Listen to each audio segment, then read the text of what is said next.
You know, this all started, we had a hotel, and we were going to have about 250 or 300 people, and the hotel was great. They called, they said, something's happening here. We can't hold this. This is crazy what's going on. And then we went to the convention center, and they can have 10,000 people, and we're all set, and we're excited, and the next day they said, too many people, we can't put them in. So we came here. We came here. We're leading in Florida. Can you believe it? And we're leading big in Florida. We have a governor, and we have a sitting senator, and I'm killing them. Explain that. We're just absolutely way ahead of everybody else. We could maybe call for an expedited election, right? I would love that. Can we do that? I'd like to have the election tomorrow. I don't want to wait. No special training, just be at the fight. I'm ready to back up everything I'm saying, and I'm through talking. I know the game better than anybody. If it wasn't for me, the game would be dead. I know the game. I mean, I understand it. You know what I should do? How about this? How about if I take his money, but in the end I screw him and don't do anything for him? Is that okay? Because I built a great business, and I feel sort of stupid. I say, I don't want your money. Can I take it, please? Oh, look.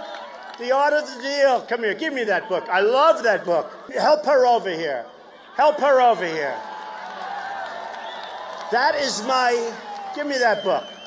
Give me that. You know, right now we have a problem where North Korea is getting frisky. Recently, I ordered 4,000 television sets. Because, you know, these hats are hot as a pistol. You know that. Now I see today, it's sort of pretty hot on the news, that our very dear friend from North Korea is acting a little bit rambunctious again. Do we have anybody that makes television sets in this country? I almost don't think so, right? Saudi Arabia, and I get along great with all of them. They buy apartments from me, they spend 40 million, 50 million. Am I supposed to dislike them? I like them very much. A little bit, but that's okay. These are minor details. Somebody said, oh, that's like the mafia defense. I said, don't worry about it, okay? The mafia is not so stupid. You know, every time I go on television, it's got to be live. It's live. I said, oh, can I have a rest, please? Tonight it's live on Fox. It's live. Who likes Fox? I like Fox. But I said, you know, how come it always has to be live? Why don't they just cover me like anybody else, where they go the next day and they show a little clip? Every time I speak, it has to be live. It's ridiculous. I do know what I'm doing, and I don't say that in a braggadocious way. You people are looking for somebody that knows what he's doing, whatever it is. Thank you, darling. I'm going to sign her book. I got to get her the hell out of here. She's so beautiful. My second favorite book of all time. What's my first favorite book? The Bible. The Bible. And as much as I love The Art of the Deal, it's not even close. We take the Bible all the way, right? Okay, thanks. I mean, I lose gutless Macy's because I said about illegal immigration, they dropped my brand, and I'm supposed to be... They're gutless. They're all gutless. I have to sue Univision. Univision, my poor Miss Universe people, the beautiful girls, these beautiful women, some are girls, but beautiful women, and I get dropped by, think of it, you have these magnificent women that work all their life to be in the Miss USA contest and the Miss... And 2 weeks before the contest, NBC and Univision dropped because they thought my tone was a little bit strong. And it turned out I was right. So here's the good news. I sued them both. And, I mean, in the case of Univision, I sued them for $500 million. I want that money. They said, Trump loses NASCAR. Okay, you know what they did? They rented a ballroom at Trump Doral. Can you believe it? That was my lawsuit. They had a ballroom. And by the way, I kept their deposit and rented it to somebody else. Okay. ESPN severs ties with Trump. It's all over the world. ESPN. You know what it was? A golf outing at one of my courses in Los Angeles. Can you believe it? This is my big deal. And this was all over the world. I was very disappointed, though, with Macy's. You know, shirts and ties, not a big deal. But they heard there were going to be 3 pickets in front of the store. And they called, oh, we're going to have pickets. We're going to have pickets. I said, look, in 2 hours they'll be gone. Believe me. They'll go for lunch. They won't come back. Don't worry about it. I've been through it. It's true. But they said, oh, this is so bad. Can we sever ties? I said, I don't care, sever ties. I don't wear ties so much anymore, you know. I didn't like the ties that much anyway. You know why? Because they were made in China. It always drove me nuts. True. They were good. But I just hate gutless people. The pundits, you know, they get paid $500,000 a year to sit there and make jerks out of themselves, right? Call them pundits. Because he's probably not as rich as people think. I said, actually, one of the reasons I want to run, because I want to file my financials. They're so good. And it was a net worth, and this is not bragging, and I'm going to tell you why. Over $10 billion. That's good, right? Very little debt. Very little debt. I think it's over $400 million a year. Is that good? My son is here. Look at Eric. He can live on that. I know how to do things. My whole energy, my whole being is going to be to make our country rich and to make our country great again. That's what my whole thing is. I've always had an aptitude for making money. Some people would say that's nice. One person said, Mr. Trump, that's very crass. I said, you have to understand. In order to make our country great, I have to make it rich again. Anybody with a sign that big has to agree. So, but China, oh, I love that sign. Look at that, huh? Wow. Wow. Oh, that's true. Except the only problem is you're breaking everybody's view, but the sign is fantastic. Thank you. You know, the largest bank in the world is in one of my buildings. They pay me rent. They buy apartments. They spend so much money. Am I going to dislike them? I love them. The sucking action, that's called a sucking, like a vacuum cleaner. I have this sucking action. Japan, and Japan is back. They have Abe, who's the new prime minister, as you know. And Abe is really smart. I mean, he's smart. I met him one time. He's sharp. And he's negotiating against Carolyn Kennedy. Carolyn. And I was watching 60 Minutes. I'll give you guys a plug. I was watching 60 Minutes. And they're doing a feature on Carolyn Kennedy. So what happens is that they're doing a feature, and they said, how did you become ambassador to Japan? And with Japan, the ambassador is a very important position because we negotiate. You know, you need somebody sharp. You need a killer, right? A smart killer, not a dumb killer, because there are plenty of dumb killers, too. You need somebody sharp. So they said, how did you get the ambassadorship? She said, well, and this is pretty close. I mean, you can check it out. Well, I don't know. I wanted a job, and I had nothing to do. So I went to the White House, and I said, could I have a job? Do you have anything for me to do? And they said, how would you like to be ambassador to Japan?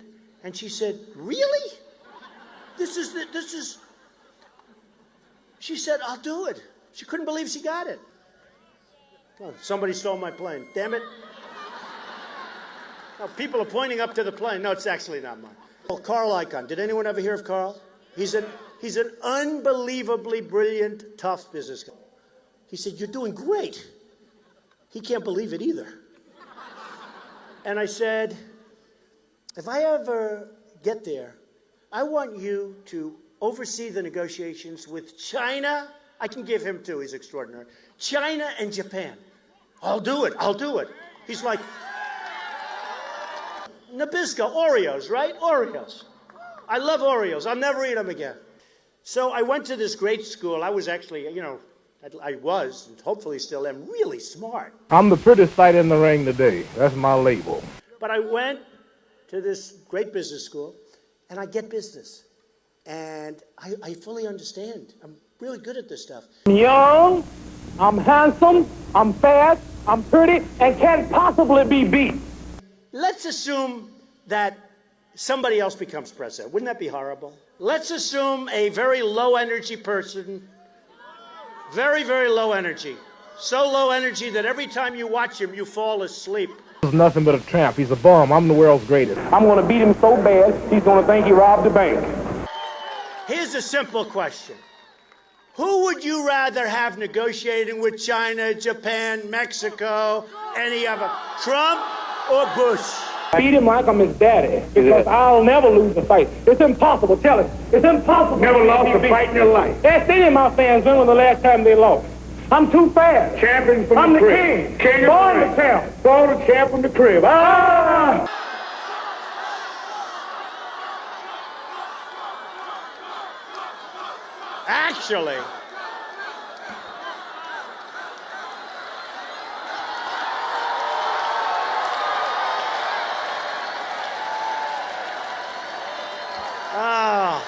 What a group. You know the thing I'll be great at? That people aren't thinking, but the thing and I do very well at it, military. I am the toughest guy.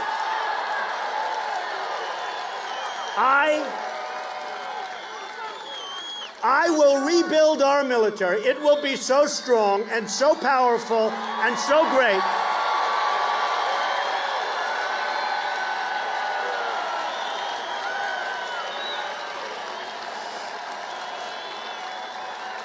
It will be so powerful and so great that we'll never have to use it. Nobody's going to mess with us, folks. Nobody. These represent dynamite. This is not going to be an election based on a nice person. It's going to be based on a competent person. We're tired of the nice people. I won on the economy. I won on jobs. I won on leadership by massive numbers. Like massive. You've seen it. I won on all these categories. I say, why do we need an election? We don't need an election. These are such important categories. The man to beat me haven't been born yet. But the press, which is, by the way, largely very dishonest, I have to say this. The political media. I do notice a lot of press releases and radio statements and TV announcements are complaining about I talk too much and I'm cocky and I need a good beating. Went to a great school. Excellent student, smart guy. My uncle was a professor at MIT. He was a smart guy. You know, good, smart guy, right? Good family. Do we believe in the gene thing? I mean, I do, right? You know, I do. Then I went out, I made built a tremendous fortune and great company. I did The Art of the Deal and many books that were bestsellers. I did The Apprentice. We love The Apprentice. Tremendous. Israel, I love Israel. Oh, by the way. Our chief negotiator goes into a bicycle race at 73 years old. He falls, he breaks his leg. That was the good part of our deal. I am going to be the greatest jobs president that God ever created. I will tell you that. I am going to make this country bigger and stronger and better. And you're going to love it. And you're going to love your president. And we're going to turn this place around. And you're going to be so proud. And you know, our whole theme is Make America Great Again. We are going to make America better than it's ever been, and we're going to love doing it, and we're going to have fun doing it. And I just want to thank everybody, because this has been really, really special. Thank you. Thank you very much.